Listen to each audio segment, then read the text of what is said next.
Bien-aimés, êtes-vous vraiment converti? Tu vas à l'église, mais est-ce que réellement ton cœur a changé? Est-ce que réellement tu mets en pratique ce que tu écoutes à l'église? Ne nous voilons pas la face. Le temps de nous voiler la face et de nous cacher les choses, il est passé. Nous vivons des temps très dangereux. À la fois éminent. Notre Sauveur revient bientôt. Il revient bientôt pour prendre l'église. Pour prendre ceux qui vont à l'église, qui ont Jésus, et qui vivent une vie qui est exemplaire, une vie qui glorifie Jésus. Il viendra les prendre. Ne nous voilons pas la face. Disons-nous la vérité dans l'amour. Parce que le manque de conversion, de véritable conversion dans la vie de nombreux chrétiens, de nombreux anciens et diacres, de nombreux pasteurs dans l'église, dans les églises, fait que la foi de ces personnes-là est instable. Tout simplement parce qu'ils n'ont pas connu une véritable conversion. Quand ils ont accepté le Seigneur Jésus, les jours qui ont suivi, ils ont commencé à prêcher. Quoi? Les jours qui ont suivi, ils ont commencé à imposer les mains. Quoi? Les jours qui ont suivi, ils ont commencé à être nommés responsables dans l'église. Quoi? En brûlant toutes ces étapes, tu ne connais pas la nouvelle naissance.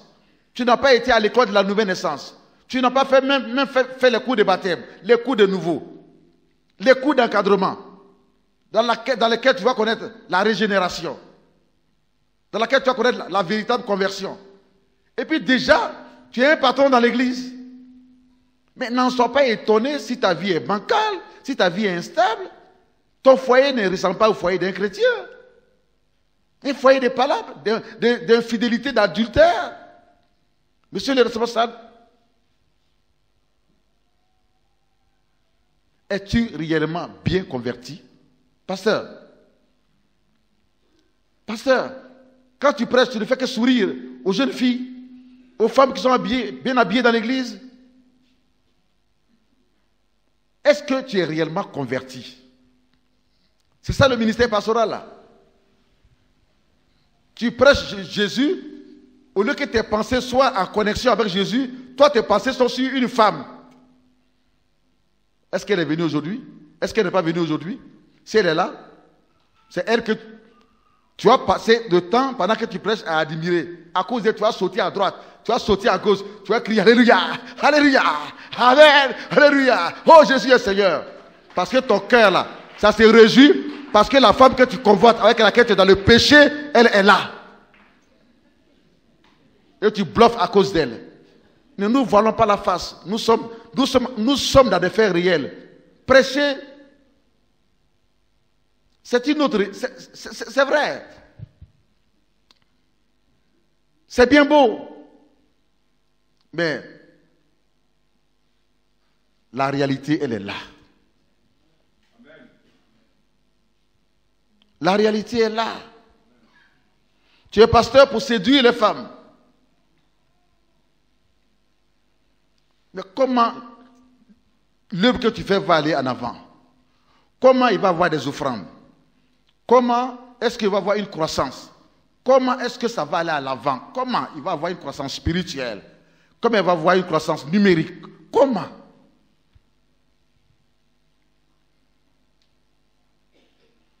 Tu as un champ et tu fais caca dans ce champ. Tu as une maison et toi tu fais caca dans cette maison. Toi-même dans ta maison là, tu pourras accepter cela? Pourquoi tu frappes toujours les gens qui font caca, les enfants, partout, dans le salon, partout? Mais c'est que tu ne peux pas accepter. N'accepte pas cela dans la maison du Seigneur. Parce que les déchets, ça envoie de mauvaises odeurs, de mauvais parfums, et ça chasse les gens. Et ça bloque tout. J'appelle déchet le péché. Le péché ne doit pas régner dans l'église, dans le temple. On ne doit pas quitter chez soi, payer son transport, aller à l'église, parce que je m'avais péché, je m'avais séduit le pasteur. Donc voici tel habit que je vais mettre, voici tel habit, voici tel bracelet, et ainsi de suite. Mais où on va?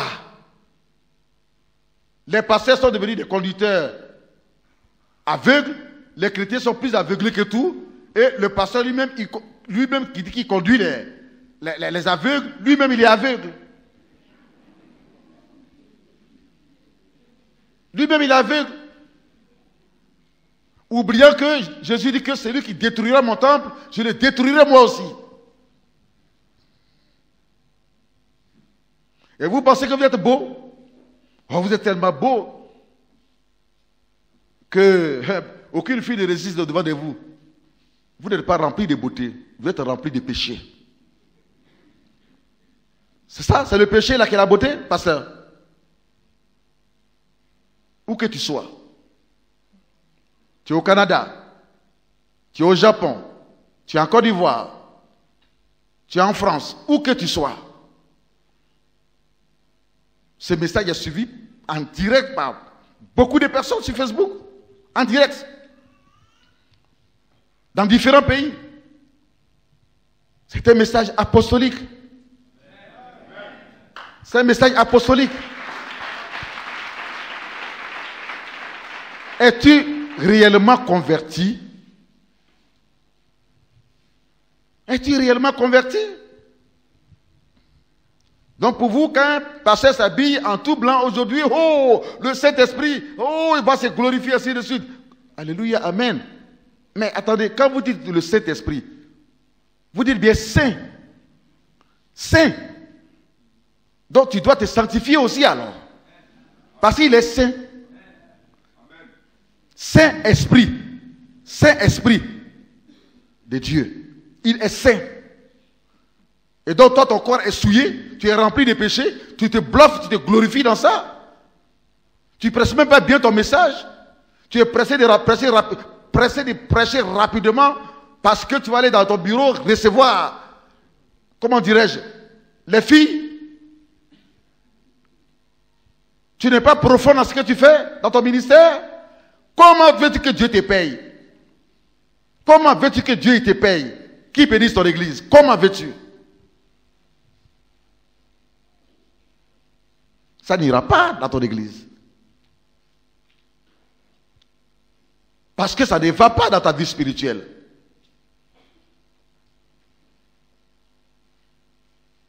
Et bien quand tu choisis des responsables, c'est ceux qui peuvent te donner de l'argent que tu choisis. Oh, monsieur, ton église marchera bien. Hein? Ils sont dans la chair, ils sont remplis de la chair, ils ne connaissent pas la conversion, ils ne connaissent pas la régénération, ils ne connaissent pas la nouvelle naissance, ni rien. Ils n'ont aucune maturité, et puis tu les choisis. Et toi-même tu es aveuglé, et les responsables sont aveuglés, et les chrétiens alors ils sont doublement aveuglés. Qu'est-ce que vous allez produire? Rien que le péché. Rien que le péché. Le péché, c'est une bonne chose. Le péché qui combat notre destinée, qui combat notre relation avec Dieu, qui combat notre communion avec Dieu. Tu as commis le péché avant de venir à cette veillée. Et tu es pressé, quand tu vas partir, c'est pour aller commettre le péché. Parce qu'il n'y a personne qui veut réellement donner son cœur à Dieu. Tu es venu seulement, on n'a qu'à prier pour toi. Tu vas voir une femme, tu vas voir un mari. Je suis désolé. La vie chrétienne, la vie spirituelle ne se limite pas à cela. Parce que quand tu es en relation avec Dieu et que tu vis une vie propre, sanctifiée, purifiée, une vie dans la crainte de Dieu, tu n'as pas besoin qu'on prie pour toi pour que tu trouves un mari, pour que tu trouves une femme. C'est systématique. Cherchez premièrement le royaume de Dieu et la justice de Dieu, et tout le reste vous suivra par-dessus tout. Mais vous renversez les rôles. Ou bien vous renversez la pensée de Dieu. Vous cherchez premièrement l'argent. Premièrement, vous venez à l'église, c'est pour chercher l'argent, le travail, pour chercher les maris, pour chercher les femmes, le mariage, pour chercher le voyage. Et puis après maintenant, vous dites que s'il m'a donné tout ça, après je vais lui donner mon cœur. Non. Cherchez premièrement le royaume de Dieu. Et le royaume de Dieu a ses principes. Aimer ce que Jésus dit. La loi de Dieu, les commandements de Dieu.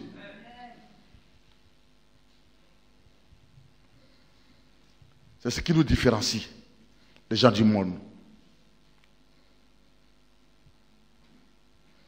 Il y a beaucoup de personnes qui peuvent réagir devant certains péchés et puis ne pas tomber dedans.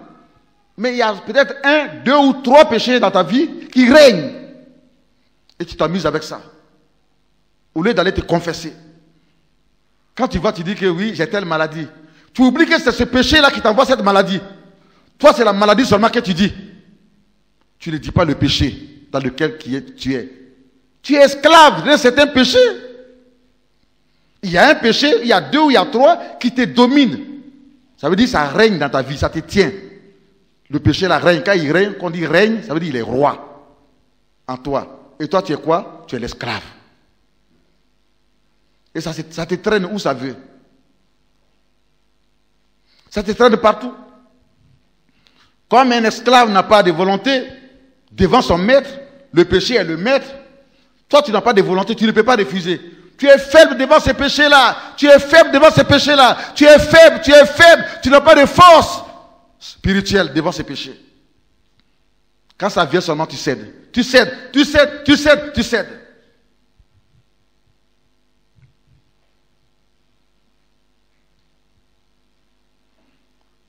Si tu n'as plus de force devant ces péchés, donc le péché là, il est devenu le maître sur toi. Ça t'entraînera, ça te conduira dans des endroits ténébreux, là où Satan règne. Des endroits abominables. Des endroits où ce n'est pas avec de l'eau que tu te laves, mais c'est avec quoi? De la boue. L'eau des hôtels, c'est la boue, c'est l'eau du péché. Les hôtels de passe, les chambres de passe, où tu vas commettre l'adultère, les draps avec lesquels tu te couvres. Mais tout est péché, c'est toi seul qui ne vois pas, parce que tu es aveuglé.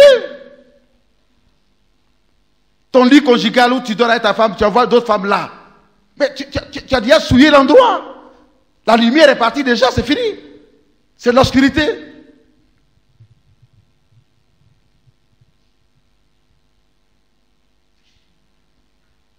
De grâce, rien n'était arrivé, tu entends cette parole. Mais sinon, l'ennemi peut te poursuivre là et puis te détruire. Avec ses agents, les démons et les méchants, les sorciers. Le problème, c'est le péché. Ton problème, ce n'est pas la maladie. Ton problème, ce n'est pas le blocage des mariages. Ton problème, ce n'est pas d'abord la malédiction. Ton problème, ce n'est pas d'abord les malheurs. Ton problème, c'est d'abord le péché. Une fois que le problème du péché est réglé, la solution est trouvée dans ta vie, c'est fini.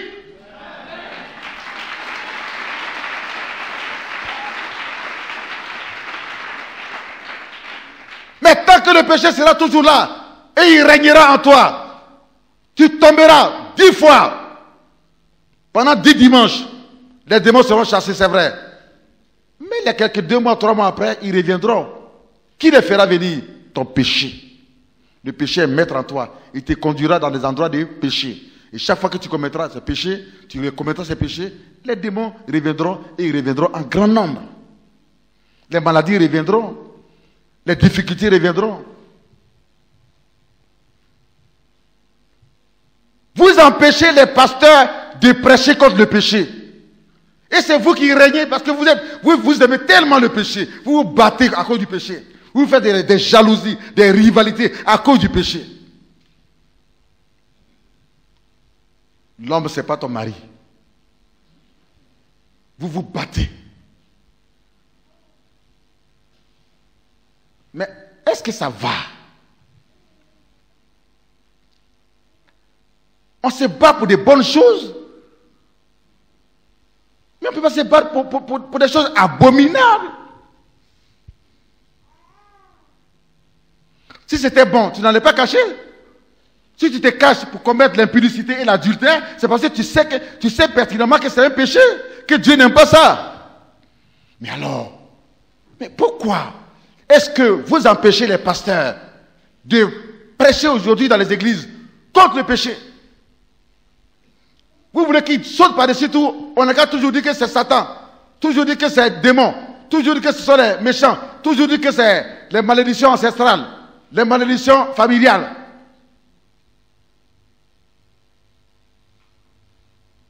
D'accord, on a dit cela. On a fait toutes ces délivrances sur toi. Pourquoi jusqu'à présent ta vie ne change pas? La richesse que tu veux là, pourquoi tu n'as pas ça? Toutes les bénédictions que tu veux, pourquoi tu n'as pas ça? Eh bien, tu n'as pas ça parce que le problème du péché qui est dans ton cœur et qui est dans ta chair n'est pas résolu. Ton problème, c'est le péché.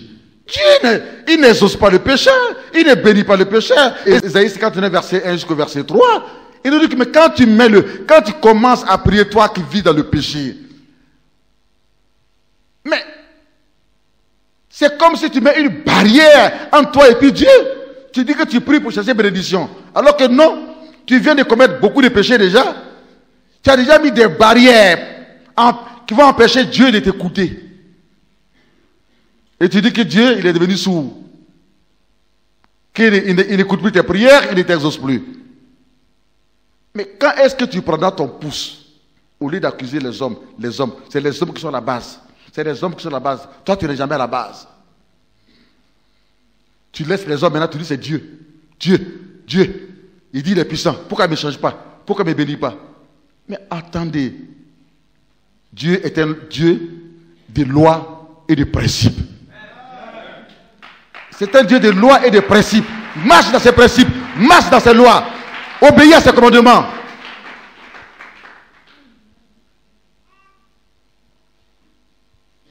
Maintenant, s'il ne te bénit pas, c'est ton père, tu as le droit de lui dire, mais père, j'obéis à tes commandements. Pourquoi tu ne me bénis pas? C'est ton père. Il te répondra. Alléluia. Mais tant que tu foules aux pieds sa loi, ses principes et ses commandements, et que tu marches selon toi-même tes lois, ta volonté, pourtant tu dis que tu appartiens maintenant à Dieu. Hein? Donc, qui gouverne qui? C'est toi qui es commandant. Un commandant, il a tout. Pourquoi tu veux que Dieu te donne quoi? Toi, tu as déjà tout. Le commandant, là, quand il vient des lois, il vient avec des lois, des principes. Tu as déjà tout.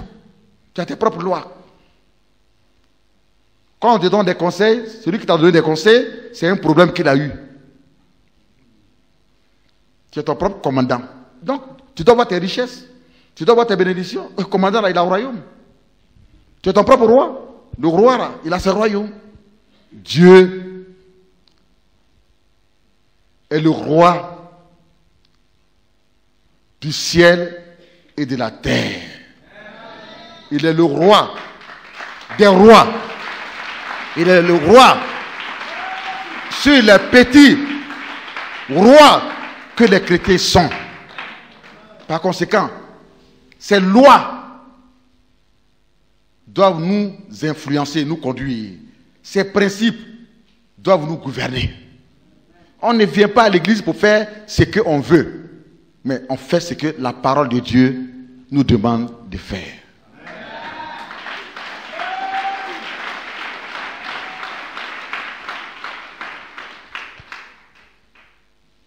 Ce sont les hôtels qui sont devenus votre deuxième maison. L'eau de l'hôtel, vous finissez, vous pensez que vous êtes en train de vous rendre porte. Oh, j'enlève tous ces machins-là sur moi. Vous prenez le savon de l'hôtel. Vous prenez la boue. La boue, vous vous lavez avec l'obscurité. La boue, les ténèbres. Vous gâtez encore votre vie. Vous détruisez votre vie. Vous couvrez avec des draps des hôtels. Des maisons, des chambres de passe. Je ne parle pas des hôtels où quelqu'un, bon, il s'en va pour dormir, il est fatigué, ou bien il est en voyage, ou il s'en va pour dormir. Ça, c'est autre chose. Je parle de ceux qui vont commettre le péché dans les chambres d'hôtel. Arrêtez ça maintenant. Arrêtez ça maintenant. C'est pas pour ça que Jésus vous a appelé à lui. Depuis que vous payez transport pour venir à l'église, vous n'avez rien compris dans la Bible. Vous n'avez rien compris dans l'évangile. Parce qu'aujourd'hui, ce sont les gens qui ont l'argent et qui vivent dans le péché comme ils veulent dans les églises. C'est eux qui commencent, c'est eux qui dirigent. Donc ils interdisent aux pasteurs de prêcher sur le péché. Parce qu'en prêchant sur le péché, ils se voient, ils voient toute leur vie.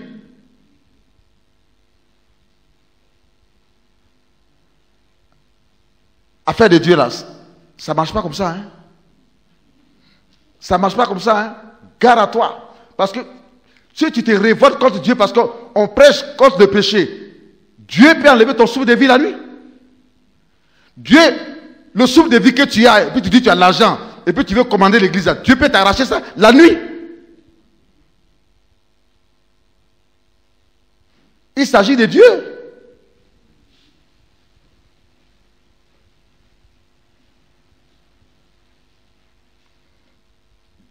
C'est pour cela que vous verrez des chrétiens, des responsables des églises et des serviteurs de Dieu qui ne peuvent pas se contrôler.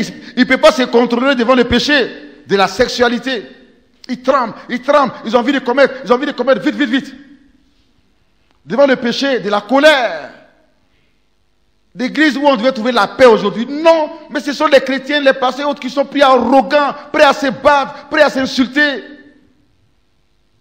prêts à se discréditer. La colère, le bien, l'amour, la douceur ne règnent plus dans l'église. La tempérance, la patience, ça ne règne plus. Parce que ça n'est pas même dans le cœur, ni dans le corps, ni dans la pensée, ni dans la bouche des chrétiens, des pasteurs, ni rien. On ne trouve plus aujourd'hui toutes ces choses. La douceur, l'humilité, on ne trouve plus ça aujourd'hui. Tout est charnel.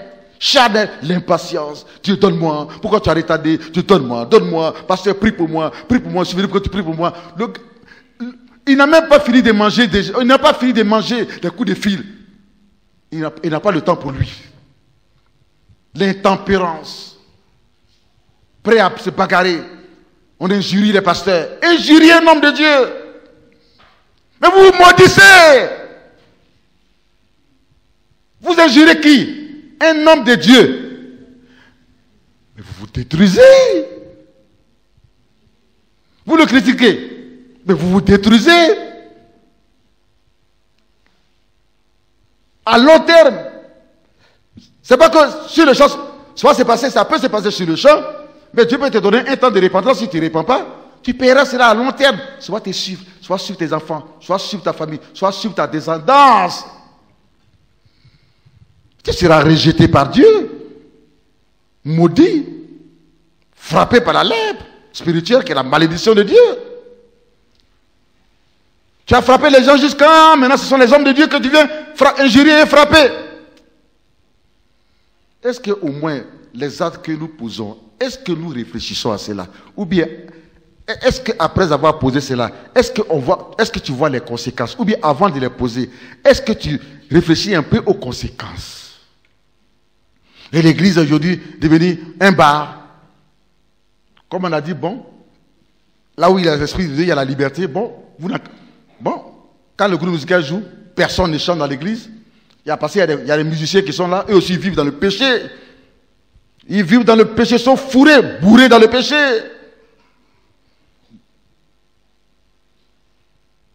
Et puis quand ils chantent, ils libèrent le péché. Ils libèrent un environnement de péché. La preuve, c'est que quand ceux qui vont venir danser là, ils vont faire des faces du monde, des faces des bars, des faces des boîtes de nuit. Mais où est la spiritualité? Tout est charnel, tout est gâté. Il n'y a personne qui peut se mettre à genoux pour prier. Il n'y a personne qui peut mettre la main sur le cœur pour prier.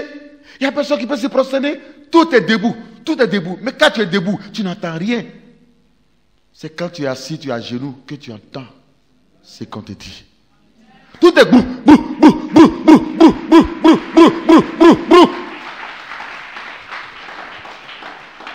souffre. Le pasteur même, il est étouffé.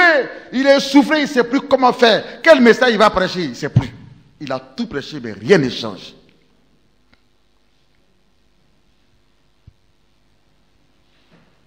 Des serviteurs de Dieu, des fidèles qui ne peuvent pas se contrôler devant le péché, de la sexualité, de la colère, de la violence, du non-pardon. Le problème est arrivé, depuis un mois, tu n'as pas encore pardonné, tu dors toujours avec la colère, l'esprit de vengeance. Mais tu n'es pas chrétien, tu es un moitié sorcier. Tu es un demi-sorcier, tu es une demi-sorcière. Tu es en train d'attirer la sorcellerie de ta famille, comme ça ils n'ont qu'à venir te recruter. Et si tu ne fais pas attention, comme dans certaines églises, il y a des sorciers aussi qui sont là, des gens qui viennent pour attaquer. Ils vont te recruter facilement. Ils vont te visiter la nuit. Tu les verras dans ton songe. Ils vont te recruter.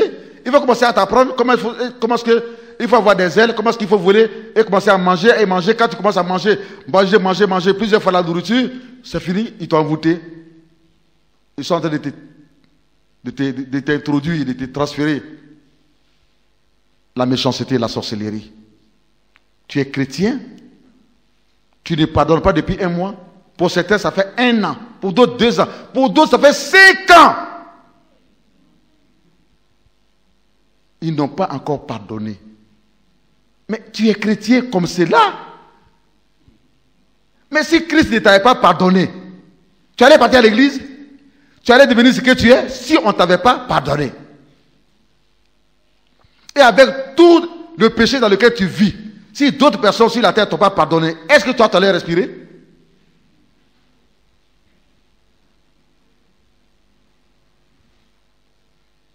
Des injures, les querelles, les rancunes, la jalousie,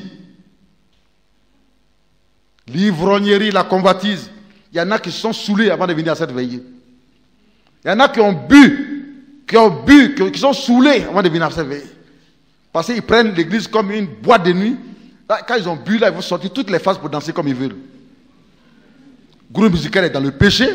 Leur offre aussi des choses de péché. Jamais tu vas voir le groupe musical, avant de commencer à chanter, donner un message, un petit message de sanctification. Bien-aimés, chers frères et sœurs, le Seigneur, ce qu'il nous demande, c'est que nos cœurs se rapprochent de lui. Vivons tous dans la sanctification. Aimons le Seigneur. Il ne peut pas, avant de commencer à chanter, il ne peut pas. Parce qu'eux-mêmes là, de la bouche, des yeux jusqu'aux pieds, ils sont dedans. Pourtant, ils ont le micro. Ils pourraient bien utiliser cela pour faire passer un message de 1 minute.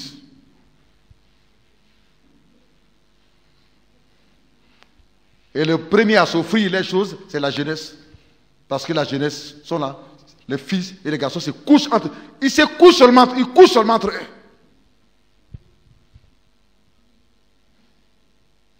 Et puis quand l'autre danse, l'autre vient, et puis il se tape les mains dans l'église.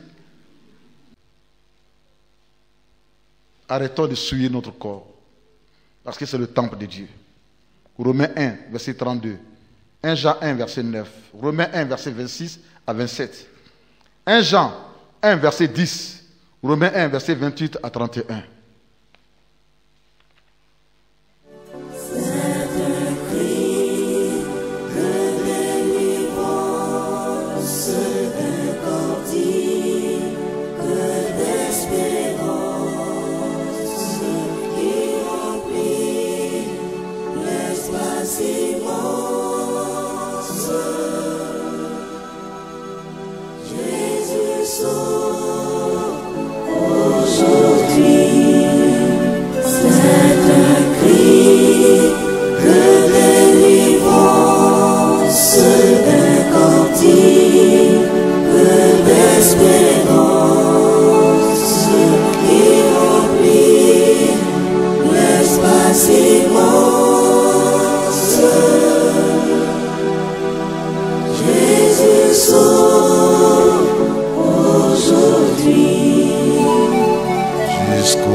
dans les mers.